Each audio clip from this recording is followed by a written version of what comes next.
नमस्कार दोस्तों, गुरुकुल में आपका स्वागत है। हम आशा करते हैं आप लोग बेहतर होंगे और बेहतरीन काम कर रहे होंगे। आइए आज हम यूपीएससी प्रीवियस ईयर का 2022 का प्रीलिम्स का क्वेश्चन पेपर देखते हैं और हम आपको बता दें कि इसके सारे आंसर ऑफिशियल आंसर की से मैच्ड हैं। तो इसका पहला क्वेश्चन देखते हैं। त्वरित वित्तीय प्रपत्र अर्थात रैपिड फाइनेंसिंग इंस्ट्रूमेंट और त्वरित ऋण सुविधा रैपिड क्रेडिट फैसिलिटी निम्नलिखित में से किस एक के द्वारा उधार दिए जाने के उपबंधों से संबंधित है? ऑप्शन ए एशियाई विकास बैंक, ऑप्शन बी अंतर्राष्ट्रीय मुद्रा कोष, ऑप्शन सी संयुक्त राष्ट्र पर्यावरण कार्यक्रम वित्त पहल, ऑप्शन डी विश्व बैंक। इसका सही आंसर है ऑप्शन बी अर्थात अंतर्राष्ट्रीय मुद्रा कोष। दूसरा क्वेश्चन है, भारतीय अर्थव्यवस्था के संदर्भ में निम्नलिखित कथनों पर विचार कीजिए। इसका पहला कथन है, अंकित प्रभावी विनिमय दर अर्थात नॉमिनल इफेक्टिव एक्सचेंज रेट, जिसको हम नीर भी कहते हैं शॉर्ट फॉर्म में वृद्धि रुपए की मूल वृद्धि को दर्शाता है। और दूसरा कथन है, वास्तविक प्रभावी विनिमय दर अर्थात रियल इफेक्टिव एक्सचेंज रेट में वृद्धि व्यापार प्रतिस्पर्धात्मकता में सुधार को दर्शाता है। और तीसरा कथन, अन्य देशों में मुद्रास्फीति के सापेक्ष घरेलू मुद्रास्फीति में बढ़ने की प्रवृत्ति नीर और रीर के बीच में वर्धमान अपसरण उत्पन्न करती है। उपयुक्त कथनों में से कौन से कथन सही हैं? चलिए इनका हम अब कूट देखते हैं अर्थात कॉम्बिनेशन कौन सा सही है। इसमें पहला है ऑप्शन ए केवल 1 और 2, ऑप्शन बी केवल 2 और 3, ऑप्शन सी केवल 1 और 3, ऑप्शन डी 1, 2 और 3। इसका सही आंसर है ऑप्शन सी अर्थात केवल 1 और 3। तीसरा क्वेश्चन है, भारतीय अर्थव्यवस्था के संदर्भ में निम्नलिखित कथनों पर विचार कीजिए। इसका पहला कथन है, यदि मुद्रास्फीति अत्यधिक है तो भारतीय रिजर्व बैंक आरबीआई संभावित रूप से सरकारी प्रतिभूतियां खरीद सकता है। और दूसरा कथन है, यदि रुपए का तेजी से मूल्य ह्रास हो रहा है तो आरबीआई बाजार में डॉलरों का संभावित मूल्य रूप से विक्रय कर सकता है। तीसरा कथन है, यदि यूएसए या यूरोपीय संघ में ब्याज दरें गिरती हैं तो इससे संभावित रूप से आरबीआई डॉलरों की खरीद प्रेरित हो सकती है। आइए अब इसका एक्सप्लेनेशन थोड़ा देख लेते हैं हम लोग। पहला कथन है, यदि मुद्रास्फीति अधिक है अर्थात इन्फ्लेशन मार्केट में ज़्यादा है। इन्फ्लेशन ज़्यादा है इसका मतलब क्या है? मार्केट में मनी भी ज़्यादा है। मनी ज़्यादा है तो इसकी वजह से क्या हो रहा है?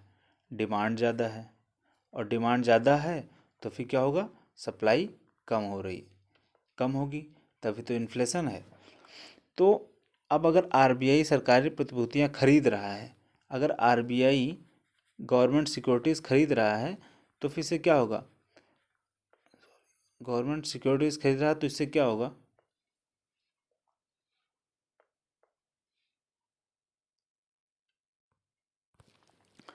अगर आरबीआई गवर्नमेंट सिक्योरिटीज़ खरीद रहा है तो इससे क्या होगा?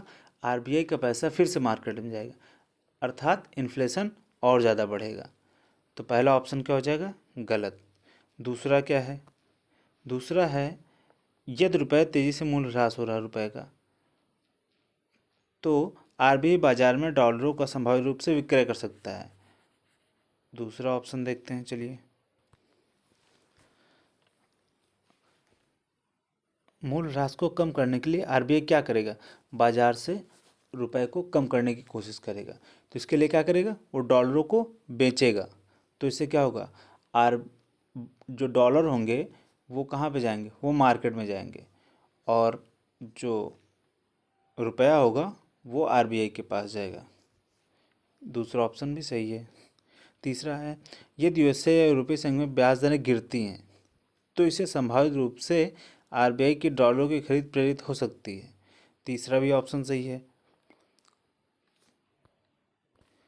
ब्याज दरें गिरने का मतलब है अब हमें डॉलर जो है ना पहले की अपेक्षा कम दर पे मिल जाएगा।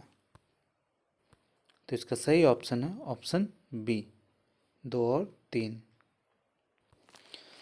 क्वेश्चन नंबर 4 है, G20 कॉमन फ्रेमवर्क के संदर्भ में निम्नलिखित कथनों पर विचार कीजिए। यह पहला कथन है, यह G20 और उसके साथ पेरिस क्लब द्वारा समर्थित पहल है। दूसरा कथन है, यह आधारणीय ऋण वाले निम्न आय देशों को सहायता देने की पहल है। इसका कॉम्बिनेशन देखते हैं। इसमें ऑप्शन ए है केवल एक, ऑप्शन बी है केवल दो, ऑप्शन सी है एक और दो दोनों, और ऑप्शन डी है ना तो एक ना ही दो। और इसका सही आंसर है ऑप्शन सी, एक और दो दोनों। अगला क्वेश्चन है, भारतीय अर्थव्यवस्था के संदर्भ में मुद्रास्फीति संलग्न बॉन्ड अर्थात इन्फ्लेशन इंडेक्स्ड बॉन्ड के क्या लाभ हैं? पहला, सरकारी IIBS अर्थात इन्फ्लेशन इंडेक्स बॉन्ड्स के रूप में अपने ऋण ग्रहण पर कूपन दरों को कम कर सकती है। और दूसरा कथन है, IIB निवेशकों को मुद्रास्फीति के बारे में अनिश्चितता से सुरक्षा प्रदान करते हैं। तीसरा है, II बॉन्ड पर प्राप्त ब्याज और साथ ही साथ पूंजीगत लाभ कर योग्य नहीं होते।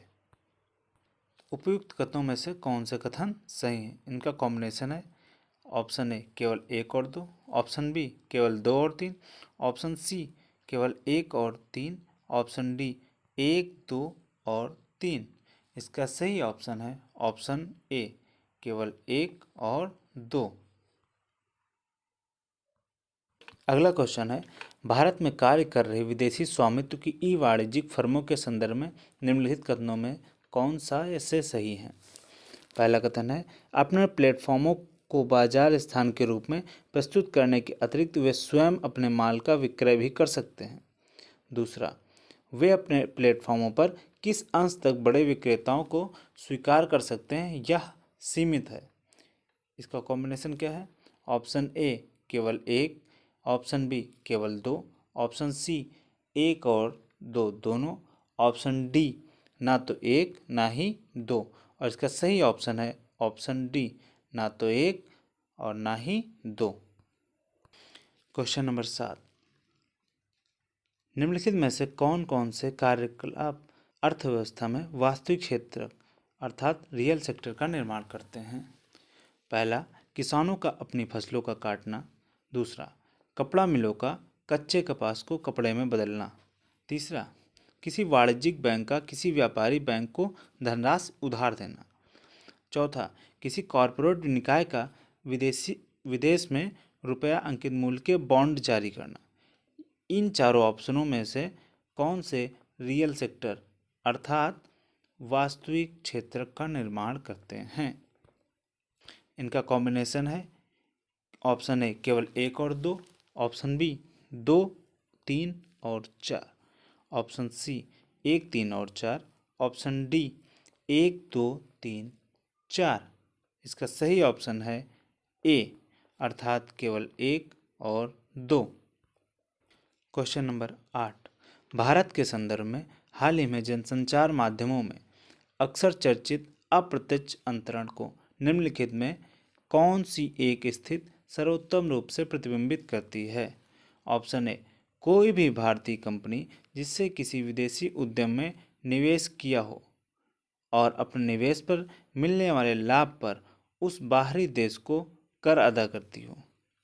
दूसरा कथन, कोई विदेशी कंपनी जिसने भारत में निवेश किया हो और अपने निवेश से मिलने वाले लाभ पर अपने आधारभूत देश को कर अदा कर रही हो, अर्थात जिस देश की कंपनी है टैक्स उस देश को जा रहा है। ऑप्शन सी है, कोई भारतीय कंपनी जो किसी बाहरी देश में मूर्त संपत्ति खरीदती है और उसका मूल्य बढ़ने पर उन्हें बेच देती है तथा प्राप्ति को भारत में अंतरित कर देती है। और चौथा ऑप्शन, ऑप्शन डी, कोई विदेशी कंपनी शेयर अंतरित करती है और ऐसे शेयर भारत में स्थित परिसंपत्तियों से अपना वस्तुगत मूल्य व्युत्पन्न करते हैं। इसका सही ऑप्शन है ऑप्शन डी, कोई विदेशी कंपनी शेयर अंतरित करती है और ऐसे शेयर भारत में स्थित परिसंपत्तियों से अपना वस्तुगत मूल्य व्युत्पन्न करते हैं। क्वेश्चन नंबर 9, किसी संगठन या कंपनी द्वारा किए गए व्यय के संदर्भ में निम्नलिखित कथनों में से कौन सा इससे सही है? ऑप्शन ए, नई प्रौद्योगिकी प्राप्त करना पूंजीगत व्यय है। दूसरा, ऋण वित्तीयन को पूंजीगत व्यय माना जाता है, जबकि इक्विटी वित्तीयन को राजस्व व्यय माना जाता है। ऑप्शन ए केवल एक, ऑप्शन बी केवल दो, ऑप्शन सी एक और दो दोनों, ऑप्शन डी ना तो एक ना तो दो। इसका सही ऑप्शन है ऑप्शन ए केवल एक। क्वेश्चन नंबर 10, भारतीय अर्थव्यवस्था के संदर्भ में निम्नलिखित कथनों पर विचार कीजिए। और पहला कथन है, घरेलू वित्तीय बचत का एक भाग सरकारी ऋण ग्रहण के लिए जाता है।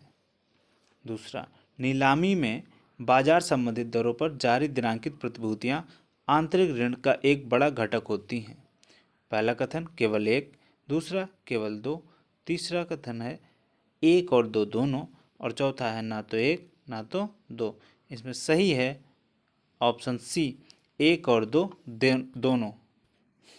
Question number 11, H.N.. सान्याल समिति की रिपोर्ट के अनुसार न्यायालय की अवमानना अधिनियम 1971 पारित किया गया था। दूसरा कथन, भारत का संविधान उच्चतम न्यायालय और उच्च न्यायालयों को अपनी अवमानना के लिए दंड देने हेतु शक्ति प्रदान करता है। तीसरा कथन, भारत का संविधान सिविल अवमानना और आपराधिक अवमानना को परिभाषित करता है। कथन 4, भारत में न्यायालय की अवमानना के विषय में कानून बनाने के लिए संसद में शक्ति निहित है। उपयुक्त कथनों में से कौन से कथन सही है? चलिए इनका हम कॉम्बिनेशन देखते हैं। ऑप्शन ए केवल एक और दो, ऑप्शन बी एक दो और चार, ऑप्शन सी केवल तीन और चार, ऑप्शन डी केवल तीन। इसका सही आंसर है ऑप्शन बी एक दो और चार। भारत के संदर्भ में निम्नलिखित कथनों पर विचार कीजिए। सरकारी विधि अधिकारी और विधिक फर्म अधिवक्ता के रूप में मान्यता प्राप्त हैं, किंतु कॉर्पोरेट वकील और पेटेंट न्यायवादी अधिवक्ता की मान्यता से बाहर रखे गए हैं। विधिक परिषदों अर्थात बार काउंसिलों को विधिक शिक्षा और विधि महाविद्यालयों की मान्यता के बारे में नियम अधिकथित करने की शक्ति है। उपयुक्त कथनों में से कौन सा इससे सही है? ऑप्शन ए केवल एक, ऑप्शन बी केवल दो, ऑप्शन सी एक और दो दोनों, ऑप्शन डी ना तो एक ना तो दो। इसका सही ऑप्शन है ऑप्शन बी केवल दो। निम्नलिखित कथनों पर विचार कीजिए। पहला कथन है, किसी संविधान संशोधन विधेयक को भारत के राष्ट्रपति की पूर्व सिफारिश की अपेक्षा होती है। दूसरा कथन, जब कोई संविधान संशोधन विधेयक भारत के राष्ट्रपति के समक्ष प्रस्तुत किया जाता है तो भारत के राष्ट्रपति के लिए यह बाध्यकर है कि वे अपनी अनुमति दें। तीसरा कथन, संविधान संशोधन विधेयक लोकसभा और राज्यसभा दोनों द्वारा विशेष बहुमत से पारित होना ही चाहिए और इसके लिए संयुक्त बैठक का कोई उपबंध नहीं है। चलिए इसके लिए हम देखते हैं कौन सा कूट सही इसका अर्थात कौन सा कॉम्बिनेशन सही है। उपयुक्त कथनों में से कौन से सही हैं? ऑप्शन ए केवल एक और दो, ऑप्शन बी केवल दो और तीन, ऑप्शन सी केवल एक और तीन, ऑप्शन डी एक दो और तीन। इसका सही ऑप्शन है ऑप्शन बी केवल दो और तीन। क्वेश्चन नंबर 14, भारत का संविधान मंत्रियों को चार श्रेणियों अर्थात कैबिनेट मंत्री, स्वतंत्र प्रभार वाले राज्य मंत्री और उप मंत्री में वर्गीकृत करता है।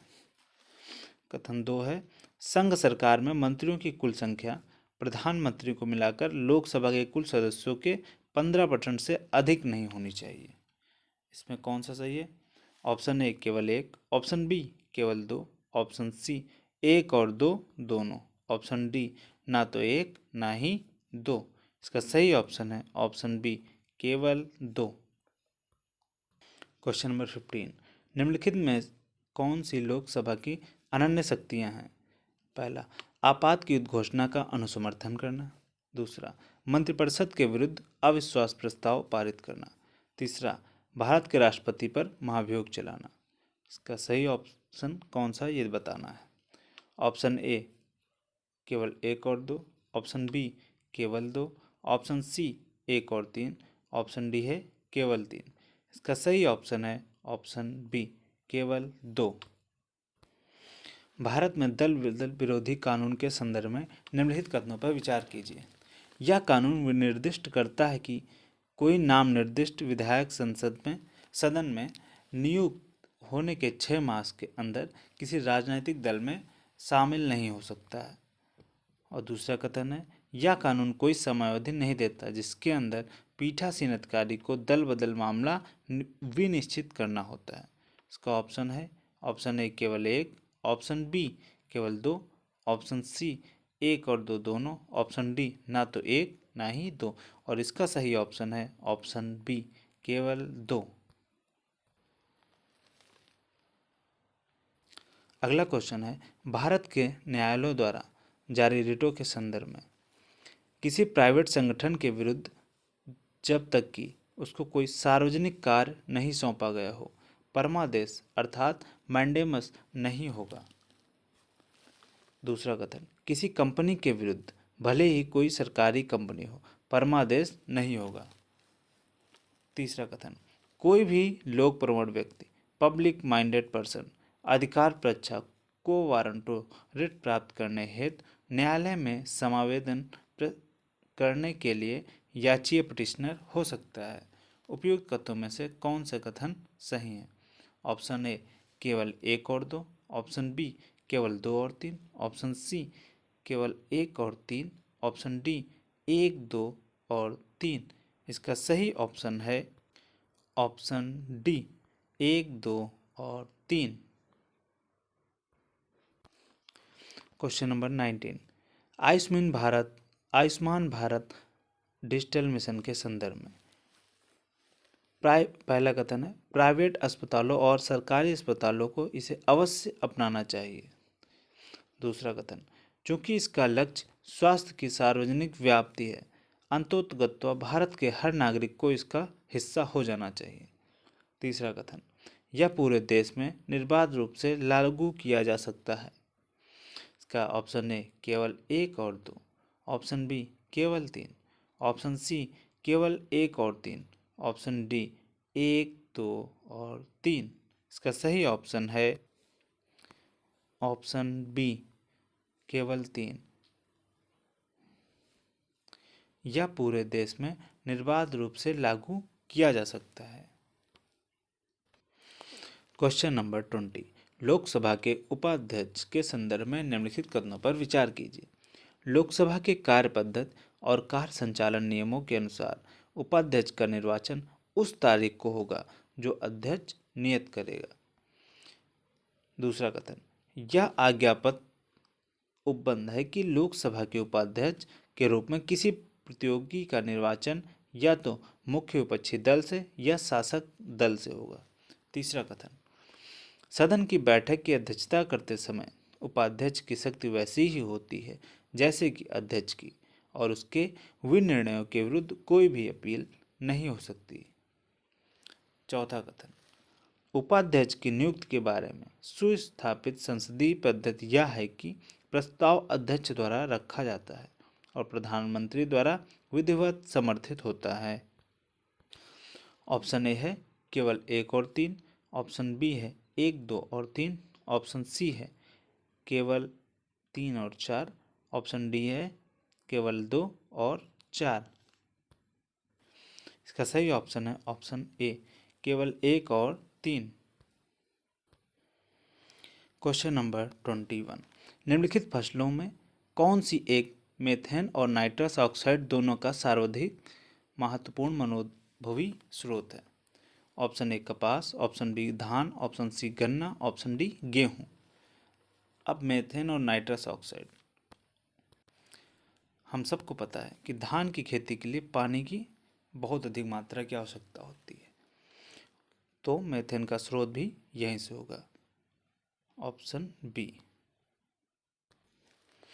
क्वेश्चन नंबर 22, कृषि की धान गहनता प्रणाली का जिसमें धान के खेतों को बारी बारी से क्लेदन या शुष्कन किया जाता है, क्या परिणाम होता है?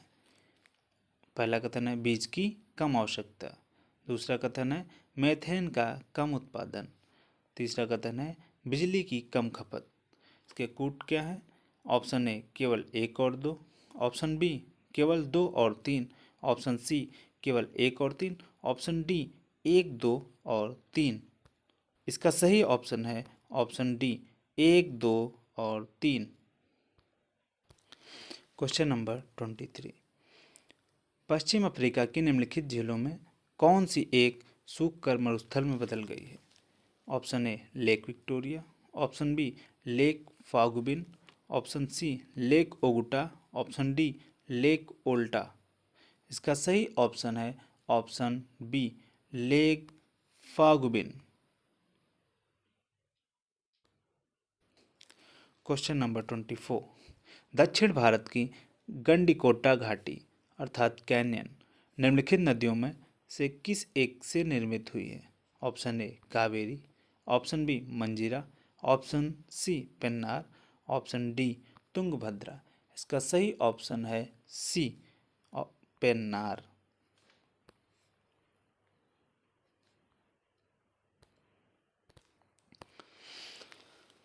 Question number 25।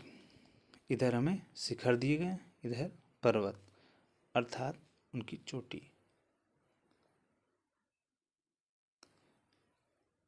नामचा Barwa Garhwal Himalaya, Nanda Devi Kumaon Himalaya, Nokrek Sikkim Himalaya.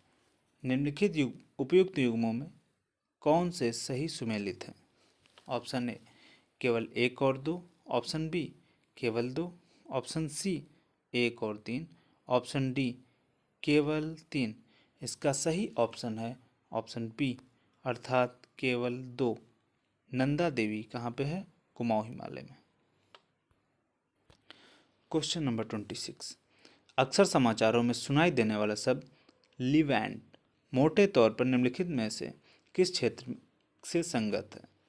Option A पूर्व भूमध्य सागरीय तट के पास का क्षेत्र, ऑप्शन बी उत्तरी अफ्रीका तट के पास का मिस्र से मोरक्को तक का फैला क्षेत्र, ऑप्शन सी फारस की खाड़ी और अफ्रीका के शृंग हॉर्न ऑफ अफ्रीका के पास का क्षेत्र, ऑप्शन डी भूमध्य सागर के संपूर्ण तटवर्ती क्षेत्र।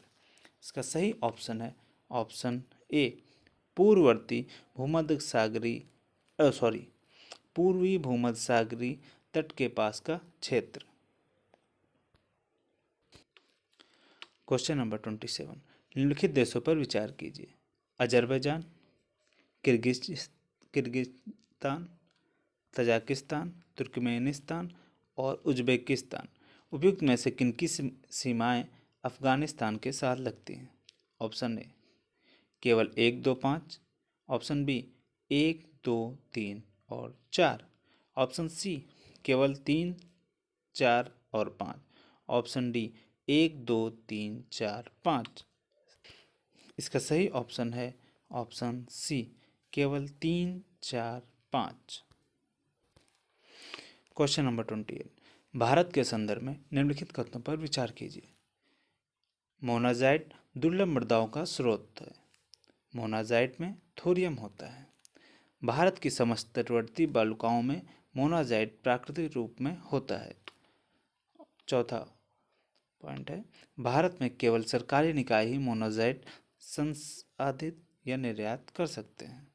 उपयुक्त कथनों में से कौन सा सही? ऑप्शन ए केवल 1, 2, 3, ऑप्शन बी 1, 2 और 4, ऑप्शन सी केवल 3 और 4, ऑप्शन डी 1, 2 और 3, 4। इसका सही ऑप्शन है ऑप्शन बी 1, 2 और 4। इसमें एक थोड़ा गौर करने वाली बात है कि भारत के समस्त तटवर्ती बालुकाओं में मोनाजाइट पाया जाता है। समस्त में कहाँ से पाया जा सकता है? मतलब थोड़ा सा इम्पॉसिबल है। Question number 29। उत्तरी गोलार्ध में वर्ष का सबसे लंबा दिन आमतौर पर कब होता है? जून महीने का पहला पखवाड़ा, जून महीने का दूसरा पखवाड़ा, जुलाई महीने का पहला पखवाड़ा, जुलाई महीने का दूसरा पखवाड़ा। इसका सही ऑप्शन तो लगभग सबको पता होगा। इसका सही ऑप्शन है ऑप्शन बी जून महीने का दूसरा पखवाड़ा। फिर से मैच द फॉलोइंग आएगा। यहाँ पे आर्द्रभूमि या झील दी गई है। यहाँ पे अवस्थान अर्थात उनका स्थान कहाँ पे स्थित है। होकेरा आर्द्रभूमि पंजाब, रेणुका आर्द्रभूमि हिमाचल प्रदेश, रुद्रसागर झील त्रिपुरा और सस्तामकोता झील तमिलनाडु। उपयुक्त युग्मों में से कितने युग्म सही सुमेलित हैं? ऑप्शन ए केवल एक युग्म, ऑप्शन बी केवल 2 युग्म, ऑप्शन सी केवल 3 युग्म, ऑप्शन डी सभी चारों युग्म। इसका सही ऑप्शन है ऑप्शन बी केवल 2 युग्म। क्वेश्चन नंबर 31, निम्नलिखित पर विचार कीजिए। आरोग्य सेतु, कोविन, डिजिलॉकर और दीक्षा उपयुक्त में से कौन से ओपन सोर्स डिजिटल प्लेटफॉर्म पर बनाए गए हैं? ऑप्शन ए केवल 1 और 2, ऑप्शन बी केवल 2, 3 और 4, ऑप्शन सी 1, 3 और 4, ऑप्शन डी 1, 2, 3 और 4। इसका सही ऑप्शन है ऑप्शन डी अर्थात चारों। क्वेश्चन नंबर 32, वेब 3.0 के संदर्भ में निम्नलिखित कथनों पर विचार कीजिए। वेब 3.0 प्रौद्योगिकी से व्यक्ति अपने स्वयं के आंकड़ों पर नियंत्रित कर सकते हैं। वेब 3.0 संसार में ब्लॉकचेन आधारित सामाजिक नेटवर्क हो सकते हैं। तीसरा, वेब 3.0 किसी निगम द्वारा परिचालित होने की बजाय प्रयोक्ताओं द्वारा सामूहिक रूप से परिचालित किया जाता है। इसका कूट है केवल 1 और 2, दूसरा है केवल 2 और 3, ऑप्शन सी है केवल 1 और 3, ऑप्शन डी है 1, 2 और 3। इसका सही आंसर है ऑप्शन डी। जैसे कि हम लोग देख रहे हैं टेक, जो भी साइंस एंड टेक में अभी तक 2 क्वेश्चन लोग को मिले और दोनों में ऑप्शन डी राइट हुआ, अर्थात आल का ऑप्शन। ये सब में नहीं कहा सकता बट कहीं कहीं पर ये लागू होता है। सॉफ्टवेयर सेवा के रूप में सॉफ्टवेयर एज अ सर्विस अर्थात सास के संदर्भ में निम्नलिखित कथनों पर विचार कीजिए। सास क्रयकर्ता, प्रयोक्ता और अंतरापृष्ठ को अपनी आवश्यकता अनुसार निर्धारित कर आंकड़ों के क्षेत्र में बदलाव कर सकते हैं। दूसरा कथन, सास प्रयोक्ता अपनी चल युक्तियों मोबाइल डिवाइसेस के माध्यम से अपने आंकड़ों तक पहुंच बना सकते हैं। तीसरा कथन, आउटलुक, हॉटमेल, याहू मेल सास के रूप हैं। उपयुक्त कथनों में से कौन से सही हैं? ऑप्शन ए केवल 1 और 2, ऑप्शन बी केवल 2 और 3, ऑप्शन सी केवल 1 और 3, ऑप्शन डी 1, 2 और 3। इसका भी सही ऑप्शन है ऑप्शन डी 1, 2 और तीनों सही हैं। क्वेश्चन नंबर 34, निम्नलिखित कथनों में से कौन सा एक जनसंचार माध्यमों में बहुचर्चित प्रभाजी कक्षीय बमबारी प्रणाली के आधारभूत विचार को सर्वोत्तम रूप से प्रतिबिंबित करता है? ऑप्शन ए अंतरिक्ष में अतिध्वनिक मिसाइल का प्रमोशन पृथ्वी की तरफ बढ़ते हुए क्षुद्रग्रह का सामना कर उसका अंतरिक्ष में ही विस्फोट कराने के लिए किया जाता है। ऑप्शन बी कोई अंतरिक्षयान अनेक कक्षीय गतिविधियों के बाद किसी अन्य ग्रह पर उतरता है। ऑप्शन सी कोई मिसाइल पृथ्वी के परितः किसी स्थिर कक्षा में स्थापित किया जाता है और वह पृथ्वी पर किसी लक्ष्य के ऊपर कक्षा को त्यागता है। ऑप्शन डी कोई अंतरिक्षयान किसी धूमकेतु के साथ साथ उसी चाल से चलते हुए उसके पृष्ठ पर एक संपरीक्षित स्थापित करता है। इसका सही ऑप्शन है ऑप्शन सी कोई मिसाइल पृथ्वी के परितः किसी स्थिर कक्षा में स्थापित किया जाता है और वह पृथ्वी पर किसी लक्ष्य के ऊपर कक्षा को त्यागता है। हम सबका फेवरेट अगला क्वेश्चन 35, क्यूबिट शब्द का उल्लेख निम्नलिखित में से कौन से एक प्रसंग में होता है? ऑप्शन ए क्लाउड सेवाएं, ऑप्शन बी क्वांटम संगणन, ऑप्शन सी दृश्य प्रकाश संचार प्रौद्योगिकियां, ऑप्शन डी बेतार संचार प्रौद्योगिकियां। जैसा कि हम लोग को पता है इसका सही आंसर है ऑप्शन बी क्वांटम संगणन। क्वेश्चन नंबर 36, निम्नलिखित संचार प्रौद्योगिकियों पर विचार कीजिए। निकट परिपथ, क्लोज सर्किट टेलीविजन, रेडियो आवृत्ति अब निर्धारण, बेतार स्थानीय क्षेत्र नेटवर्क। उपयुक्त में कौन लघु परास युक्तियाँ प्रौद्योगिकियाँ मानी जाती हैं? ऑप्शन ए केवल 1 और 2, ऑप्शन बी केवल 2 और 3, ऑप्शन सी केवल 1 और 3, ऑप्शन डी 1, 2 और 3। इसका सही ऑप्शन है ऑप्शन डी 1, 2 और 3। क्वेश्चन नंबर 37, निम्नलिखित कथनों पर विचार कीजिए। पहला कथन है जैव परत बायोफिल्म मानव ऊतकों के भीतर चिकित्सकीय अंतरोपों पर बन सकती है। जैव परत खाद्य पदार्थ और खाद्य प्रसंस्करण सतहों पर बन सकती है। तीसरा कथन है जैव परत प्रतिजैविक प्रतिरोध दर्शा सकती है। इनके कॉम्बिनेशन देखते हैं। ऑप्शन ए केवल 1 और 2, ऑप्शन बी केवल 2 और 3, ऑप्शन सी केवल 1 और 3, ऑप्शन डी 1, 2 और 3। इसका सही ऑप्शन है ऑप्शन डी अर्थात 1, 2 और 3। क्वेश्चन नंबर 38, प्रजैविकों अर्थात प्रोबायोटिक्स के संदर्भ में निम्नलिखित कथनों पर विचार कीजिए। प्रजैविक जीवाणु और यीस्ट दोनों के बने होते हैं।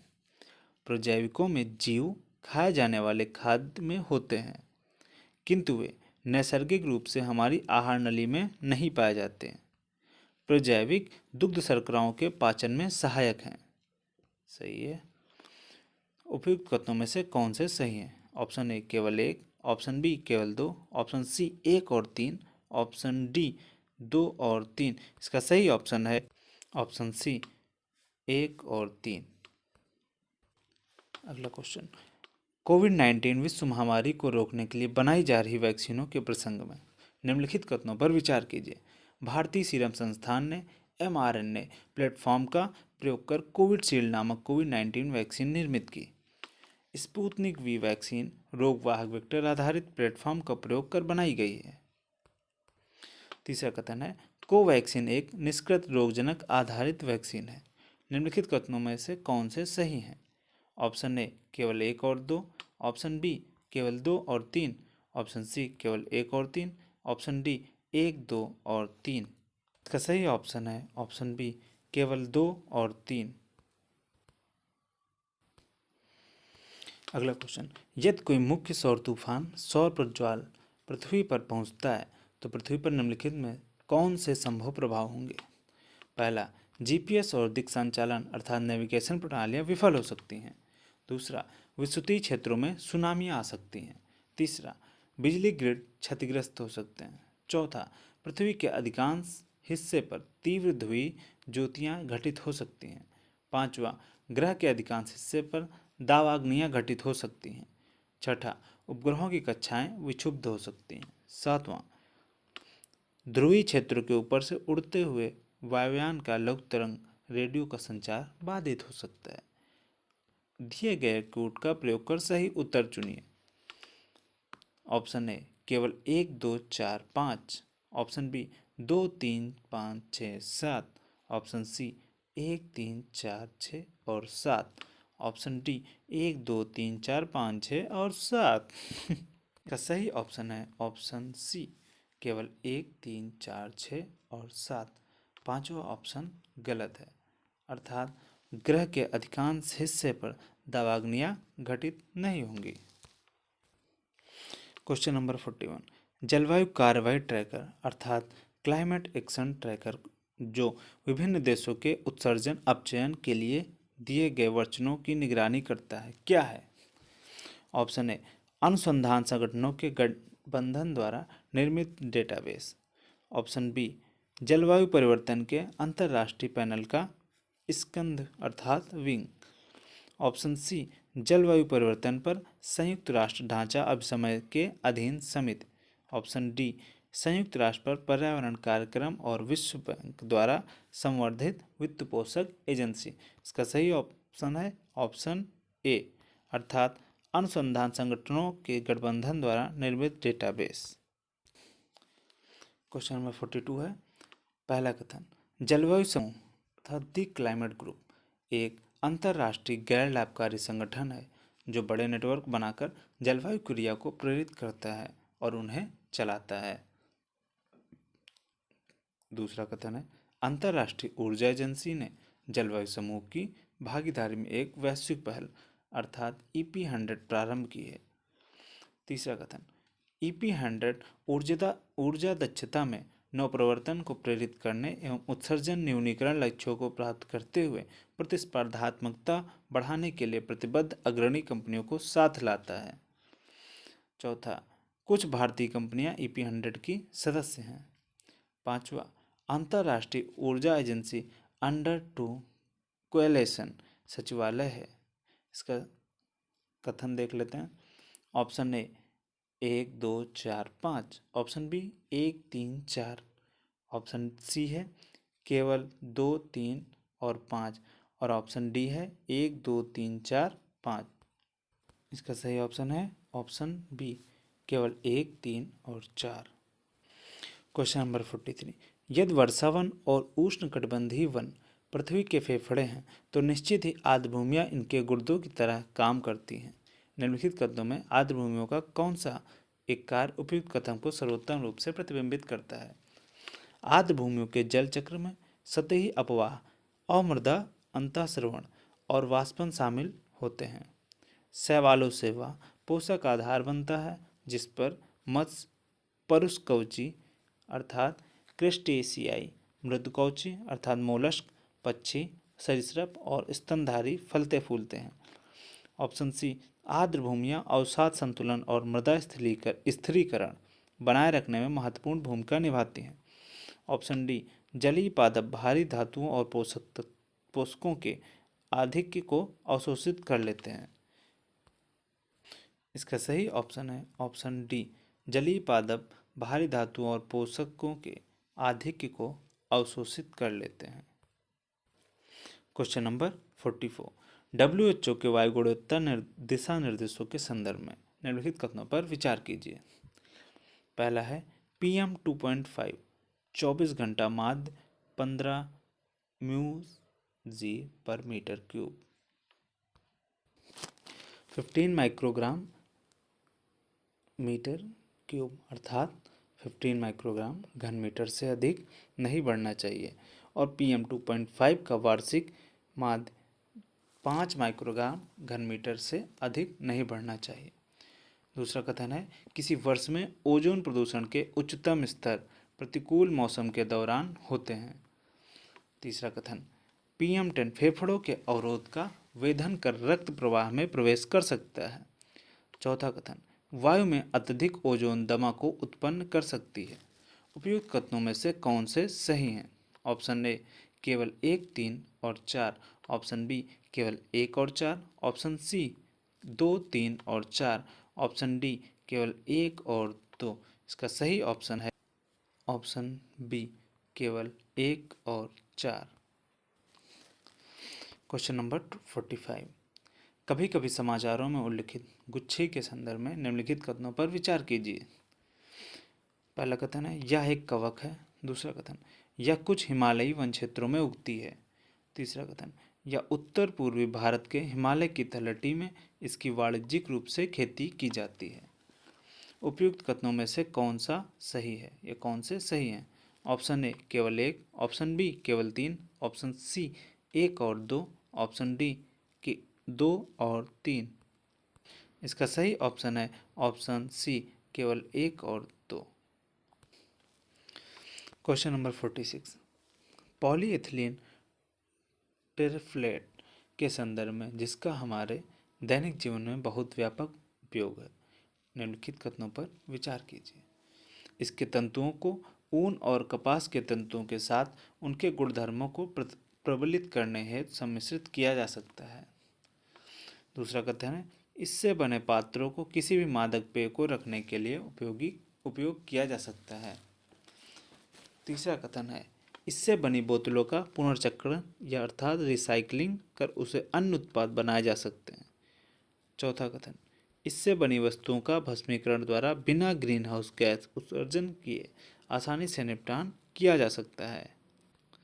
इसके कोट हैं, ऑप्शन ए है 1 और 3, ऑप्शन बी है 2 और 4, ऑप्शन सी है 1 और 4, ऑप्शन डी है 2 और 3। इसका सही आंसर है ऑप्शन ए, केवल 1 और 3। अगला क्वेश्चन है, निम्नलिखित में से कौन सा पक्षी नहीं है? Option A golden mahseer, option B Indian nightjar, option C spoonbill और ऑप्शन डी व्हाइट आइबिस। इसका सही ऑप्शन है ऑप्शन ए गोल्डन महासीर।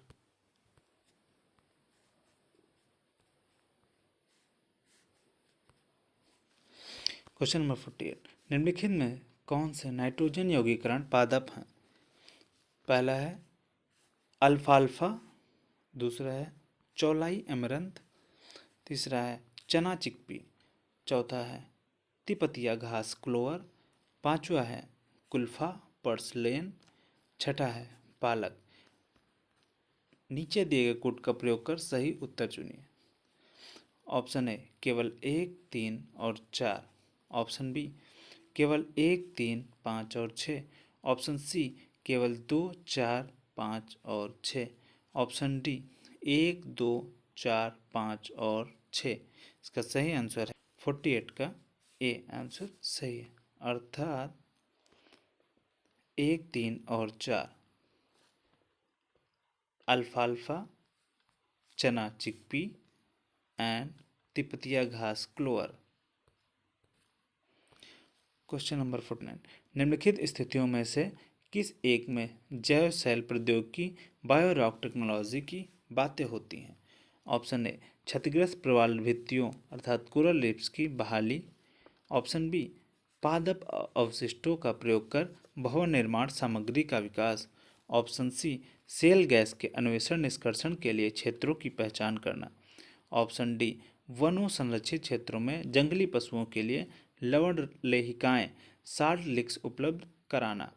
इसका सही ऑप्शन है क्षतिग्रस्त प्रवाल भित्तियों अर्थात कोरल रीफ्स की बहाली। टेक्नोलॉजी का क्या नाम है? जैव शैवाल टेक्नोलॉजी। क्वेश्चन नंबर 50, मियावाकी पद्धति किसके लिए विख्यात है? शुष्क और अर्धशुष्क क्षेत्रों में वाणिज्यिक कृषि का संवर्धन, आनुवांशिकता रूपांतरित पुष्पों का प्रयोग कर उद्यानों का विकास, शहरी क्षेत्रों में लघुवनों का सृजन, तटीय क्षेत्रों और समुद्री सतहों पर पवन ऊर्जा का संग्रहण। इसका सही ऑप्शन है ऑप्शन सी शहरी क्षेत्रों में लघु वनों का सृजन। क्या कहलाता है? मियावाकी पद्धति।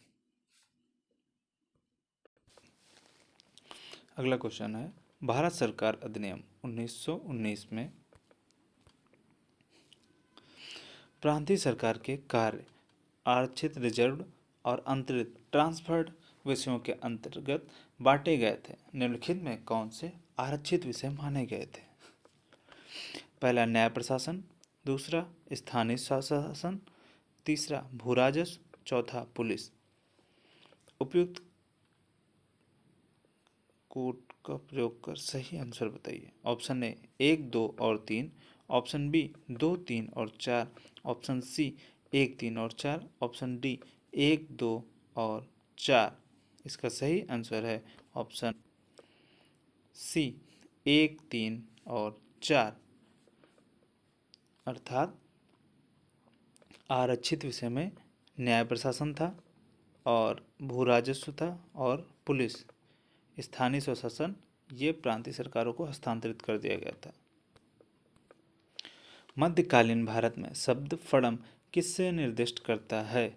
ऑप्शन ए पहनावा, ऑप्शन बी सिक्के, ऑप्शन सी आभूषण, ऑप्शन डी हथियार। तो फड़म किससे संदर्भित है? फड़म है सिक्के, option B right answer. Question number 53, निम्नलिखित स्वतंत्रता सेनानियों पर विचार कीजिए। बारिंद्र कुमार घोष, जोगेश चंद चटर्जी, रास बिहारी बोस। उपयुक्त में से कौन गदर पार्टी के साथ सक्रिय रूप से जुड़े थे? ऑप्शन ए 1 और 2, ऑप्शन बी केवल 2, ऑप्शन सी 1 और 3, ऑप्शन डी केवल 3। इसका सही आंसर है ऑप्शन डी केवल 3, अर्थात रास बिहारी बोस ही सिर्फ किसके? गदर पार्टी के साथ सक्रिय रूप से जुड़े थे। क्वेश्चन नंबर 54 अर्थात 54। क्रिप्स मिशन के प्रस्तावों के संदर्भ में निम्नलिखित कथनों पर विचार कीजिए। संविधान सभा में प्रांतीय विधानसभाओं और साथ ही भारतीय रियासतों द्वारा नामित सदस्य होंगे। दूसरा कथन, नया संविधान स्वीकार करने के लिए जो भी प्रांत तैयार नहीं होगा उसे यह अधिकार होगा कि अपनी भावी स्थिति के बारे में ब्रिटेन के साथ अलग संधि पर हस्ताक्षर करे। उपयुक्त कथन में से कौन से सही हैं? ऑप्शन ए केवल एक, ऑप्शन बी केवल दो, ऑप्शन सी एक और दो दोनों, ऑप्शन डी ना तो एक और ना ही दो। इसका सही आंसर है ऑप्शन बी, अर्थात क्रिप्स मिशन में क्या था? क्रिप्स मिशन के प्रस्ताव के संदर्भ में नया संविधान स्वीकार करने के लिए जो भी प्रांत तैयार नहीं होगा उसे यह अधिकार होगा कि वह अपनी भावी स्थिति के बारे में ब्रिटेन के साथ अलग संधि पर हस्ताक्षर करे। ये सब अंग्रेज भारत में फूट डालो, राज करो, कि नींव को और आगे बढ़ाने के लिए, अर्थात जाएंगे तो लेकिन तोड़ के जाएंगे।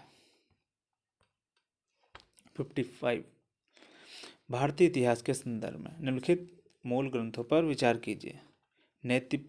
नेतिपकरण, परिशिष्ट पर्वन, अवदान शतक, त्रिशष्टि लक्षण महापुराण। उपयुक्त में से कौन से जैन ग्रंथ हैं? ऑप्शन ए एक, दो और तीन, ऑप्शन बी केवल दो और चार, ऑप्शन सी एक, तीन और चार, ऑप्शन डी दो, तीन और चार। इसका सही आंसर है ऑप्शन बी केवल दो और चार था। जैन ग्रंथ सिर्फ परिशिष्ट पर्वन है और चौथा है त्रिशिष्ट लक्षण महापुराण। त्रिशिष्ट लक्षण महापुराण। क्वेश्चन नंबर 56 भारतीय इतिहास के संदर्भ में निम्नलिखित युग्मों पर विचार कीजिए। ऐतिहासिक व्यक्ति, पहला आर्यदेव, जैन विद्वान के रूप में जाने जाते थे, मतलब इनको बताना है कि सही सुमेलित हैं कि नहीं। दिगनाग, बौद्ध विद्वान। नाथ मुनि, वैष्णव विद्वान। इसका सही आंसर है ऑप्शन सी केवल दो युग्म। क्वेश्चन नंबर 57 भारतीय इतिहास के संदर्भ में निम्नलिखित कथनों पर विचार कीजिए। भारत पर पहला मंगोल आक्रमण जलालुद्दीन खिलजी के राज्यकाल में हुआ। दूसरा कथन, अलाउद्दीन खिलजी के राज्यकाल में एक मंगोल आक्रमण दिल्ली तक आ पहुंचा और उस शहर पर घेरा डाल दिया। तीसरा, मोहम्मद बिन तुगलक मंगोलों से अपने राज्य के कुछ उत्तरी पश्चिमी भाग पर अस्थायी रूप से हार गया था। उपयुक्त कथनों में से कौन से कथन सही हैं? ऑप्शन ए केवल एक और दो, ऑप्शन बी केवल दो, ऑप्शन सी एक और तीन, ऑप्शन डी केवल तीन। इसका सही ऑप्शन है ऑप्शन बी केवल दो, अर्थात अलाउद्दीन खिलजी के राज्यकाल में एक मंगोल आक्रमणकारी दिल्ली तक आ पहुंचा और उस शहर पर घेरा डाल दिया। भारतीय इतिहास के संदर्भ में निम्नलिखित में से कौन कुलाह दारन कहलाते थे? ऑप्शन ए अरब व्यापारी, ऑप्शन बी कलंदर, ऑप्शन सी फारसी खुशनवीस, ऑप्शन डी सैयद। इसका सही आंसर है option D Syed. Question number 59 भारतीय इतिहास के संदर्भ में निम्नलिखित कथनों पर विचार कीजिए। डच लोगों ने पूर्वी तटीय क्षेत्रों में गजपत शासकों द्वारा प्रदान की गई जमीनों पर अपनी फैक्ट्रियां अर्थात गोदाम स्थापित किए। अल्फोंसो द अल्बुकर्क ने बीजापुर सुल्तनत से गोवा को छीन लिया था। अंग्रेजी ईस्ट इंडिया कंपनी ने मद्रास में विजयनगर साम्राज्य के एक प्रतिनिधि से पट्टे पर ली गई जमीन पर एक प्लॉट पर फैक्ट्री स्थापित की थी। उपयुक्त कथनों में से कौन से सही हैं? ऑप्शन ए केवल एक और दो, ऑप्शन बी केवल दो और तीन, ऑप्शन सी केवल एक और तीन, ऑप्शन डी एक, दो और तीन। इसका सही आंसर ऑप्शन बी केवल दो और तीन, अर्थात अल्फोंसो द अल्बुकर्क ने बीजापुर सल्तनत से गोवा छीन लिया था। और तीसरा, अंग्रेजी ईस्ट इंडिया कंपनी ने मद्रास में विजयनगर साम्राज्य के एक प्रतिनिधि से पट्टे पर ली गई जमीन के एक प्लाट पर फैक्ट्री स्थापित की थी। अगला क्वेश्चन, कौटिल्य अर्थशास्त्र के अनुसार निम्नलिखित में कौन सही है? न्यायिक दंड परिणाम स्वरूप कोई व्यक्ति दास हो सकता है। स्त्री दास अपने मालिक के संसर्ग से पुत्र जनन पर कानूनी तौर पर मुक्त हो जाती थी। तीसरा कथन, यदि स्त्री दास का मालिक उस स्त्री से पैदा हुए पुत्र का पिता हो तो उस पुत्र को मालिक का पुत्र होने का कानूनी हक मिलता था। उपयुक्त कथनों में कौन से सही है? ऑप्शन ए केवल 1 और 2, ऑप्शन बी केवल 2 और 3, ऑप्शन सी केवल 1 और 3, ऑप्शन डी केवल 1, 2 और 3 अर्थात तीनों सही। इसका सही आंसर है ऑप्शन बी केवल 2 और 3 अर्थात स्त्री दास अपने मालिक के संसर्ग से पुत्र जनन पर कानूनी तौर पर मुक्त हो जाती थी। ये दूसरा सही। और तीसरा, यदि स्त्री दास का मालिक उस स्त्री से पैदा हुए पुत्र का पिता हो तो उस पुत्र को मालिक का पुत्र होने का कानूनी हक मिल जाता था। ये भी सही। अगला क्वेश्चन 61, यूएस फेडरल रिजर्व की सख्त मुद्रा नीति पूंजी पलायन की ओर ले जा सकती है। पूंजी पलायन वर्तमान विदेशी वाणिज्यिक ऋण ग्रहण एक्सटर्नल कॉमर्शियल बोरोइंग अर्थात ईसीबी वाली फर्मों की ब्याज को बढ़ा सकता है। तीसरा, घरेलू मुद्रा का अवमूल्यन ईसीबी से संबद्ध मुद्रा जोखिम को घटाता है। इनके ऑप्शन है ऑप्शन ए केवल 1 और 2, ऑप्शन बी केवल 2 और 3, ऑप्शन सी केवल 1 और 3, ऑप्शन डी 1, 2 और 3। इसका आंसर मेरे हिसाब से होगा ऑप्शन ए केवल 1 और 2। इसका आंसर एक्चुअली आंसर की में नहीं दिया गया था। अगला क्वेश्चन है, आंध्र प्रदेश, केरल, हिमाचल प्रदेश, त्रिपुरा में से कितने आमतौर पर चाय उत्पादक राज्य के रूप में जाने जाते हैं? केवल 1 राज्य, केवल 2 राज्य, केवल 3 राज्य और सभी चारों राज्य। इसका सही आंसर है सभी चारों राज्य। आंध्र प्रदेश भी, केरल भी, हिमाचल प्रदेश भी और त्रिपुरा भी। निम्नलिखित कथनों पर विचार कीजिए। भारत में साख क्षमता निर्धारण एजेंसियां अर्थात क्रेडिट रेटिंग एजेंसीज भारतीय रिजर्व बैंक द्वारा विनियमित होती हैं। आईसीआरए नाम से दर्ज की जाने वाली क्षमता निर्धारण एजेंसी एक पब्लिक लिमिटेड कंपनी है। ब्रिक वर्क रेटिंग्स एक भारतीय साख क्षमता निर्धारण एजेंसी है। उपयुक्त कथनों में से कौन से सही हैं? ऑप्शन ए है केवल 1 और 2, ऑप्शन बी केवल 2 और 3, ऑप्शन सी 1 और 3, ऑप्शन डी 1, 2 और 3। इसका सही ऑप्शन है ऑप्शन बी केवल 2 और 3 अर्थात आईसीआरए नाम से जाने वाली क्षमता निर्धारण एजेंसी एक पब्लिक लिमिटेड कंपनी है और ब्रिक वर्क रेटिंग्स एक भारतीय साख क्षमता निर्धारण एजेंसी है और ये गलत है पहला। अगला question, bank board bureau BBB के संदर्भ में निम्नलिखित कथनों पे चर्चा कीजिए कौन से कथन सही हैं। आरबीआई का गवर्नर BBB अर्थात बैंक बोर्ड ब्यूरो का चेयरमैन होता है।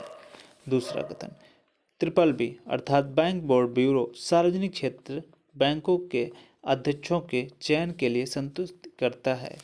तीसरा कथन, BBB सार्वजनिक क्षेत्र बैंकों को कार्य नीतियों और पूंजी वर्धन योजनाओं को विकसित करने में मदद करता है। ऑप्शन ए है केवल 1 और 2, ऑप्शन बी है केवल 2 और 3, ऑप्शन सी है केवल 1 और 3, ऑप्शन डी है 1, 2 और 3।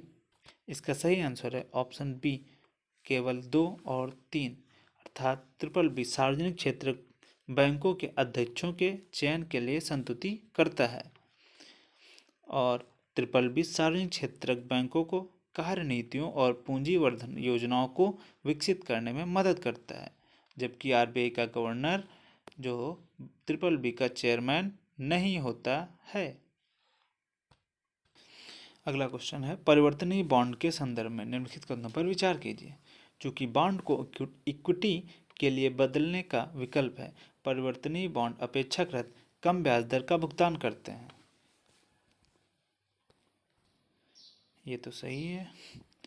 और दूसरा है, इक्विटी के लिए बदलने का विकल्प बॉन्ड धारक को बढ़ती हुई उपभोक्ता कीमतों से संलग्नता इंडेक्स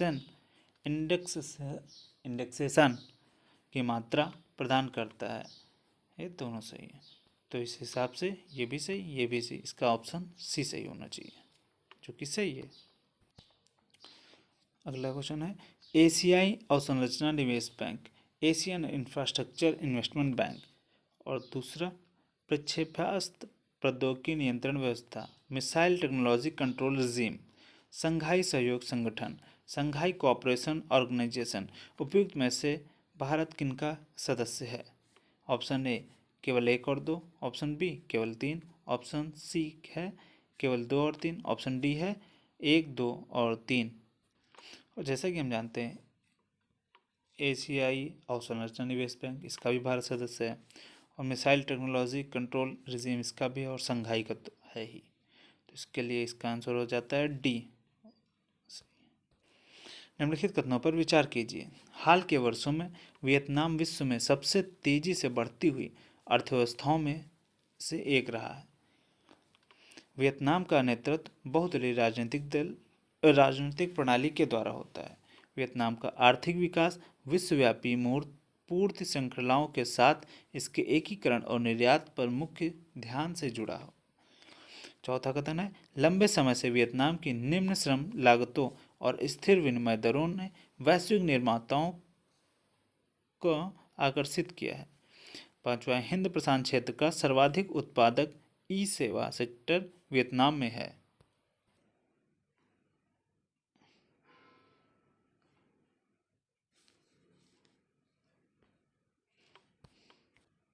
इसका सही आंसर है ऑप्शन सी 1, 3 और 4।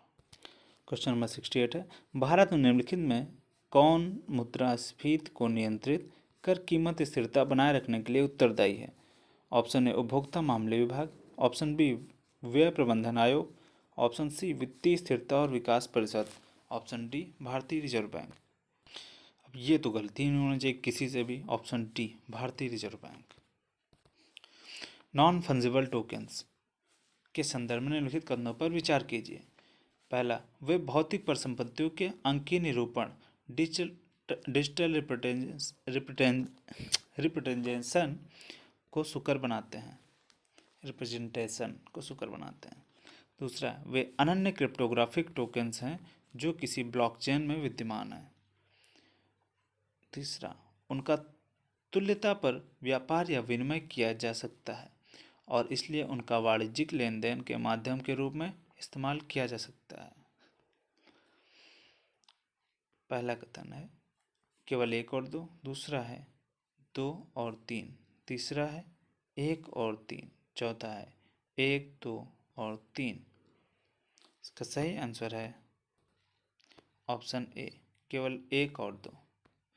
एक्चुअली पूरी रात से जग रहे हैं इसलिए थोड़ा सा जुबान जो है ना लड़फड़ा जाती है। देख लीजिए सुबह के 5:13 हो चुके हैं।